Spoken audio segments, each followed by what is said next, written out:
Казан федераль университетында быйыл ясалма акыл, робот техникасы һәм системалы инженерия институты ачылган. Кабул итү комиссиясенә килгән абитуриентларны да робот эт каршы ала. Михаил Балтин шунда укырга керергә телим ди, документлар тапшыра. В будущем будет максимально актуальная. Ясалма акыл белән бәйле IT тармакның киләчәге зур. Мин үземне шушы юнәлештә күрәм. Компьютер программалары, уеннар ясый беләм, шушы мавыгына дәвам итәсе иде. Башкалада БРИКС саммиты узу сәбәпле КФУда уку елы 1 ноябрьдән генә башланачак. Аңа кадәр студентлар мөстәкыйль шөгыльләнәчәк дип белгечләр.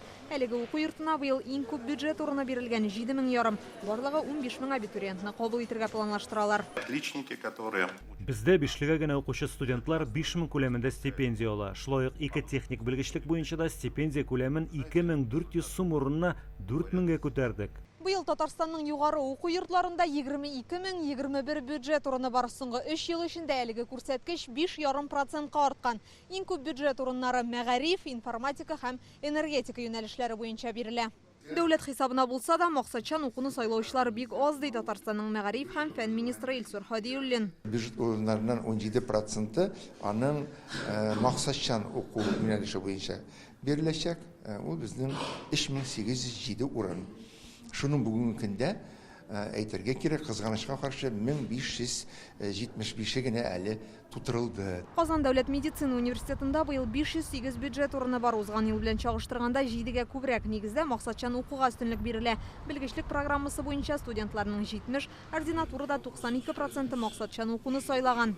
Большой объем целевого обучения. Максатчан укуга юкка гына мондый зур игътибар бирелми. Бу студентлар укып бетергәннән соң эшле булачак дигән сүз. Алар билгеле бер учреждениеләрдә хезмәт итәргә тиеш. КНИТУ студентлары да эш бирүчеләр белән турыдан-туры элемтәдә тора. 3-4 курстан ук төрле оешмаларга урнашалар. Быел биредә бюджет урыннары узган елдагыга караганда азрак, 200 генә. Тик студентлар өчен яңа программалар тәкъдим ителә. Совместно с Сибуром реализуем программу с Китаем. Мисал өчен без быел Сибур белән бергәлектә тагын бер проектны тормышка ашырабыз. Безнең студентлар 2 ел бездә, 2 ел Кытайда укып кайталачак. Алар 50 000 сум күләмендә стипендия ала. Идел буе дәүләт физик тәрбия, спорт һәм туризм университетында 1000-нән артык бюджет урыны каралган. Алар махсус урта белем бирү көллиятенә дә студентлар кабул итә. Балалар, алар Татарстаннан гына түгел, без инде 80 регионнан баланы укытабыз һәм 100 студентка якын чит илләрдән. Шуңа күрә барысына да мөмкинчекләрне тудырабыз, ата-аналар риза, балалар риза.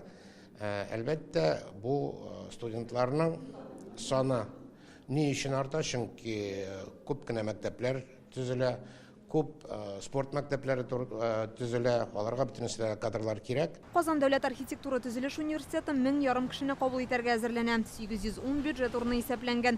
Аларның 150-се магистратурага туры килсә, калганы бакалавриат һәм белгечлек программаларына бүлеп бирелә.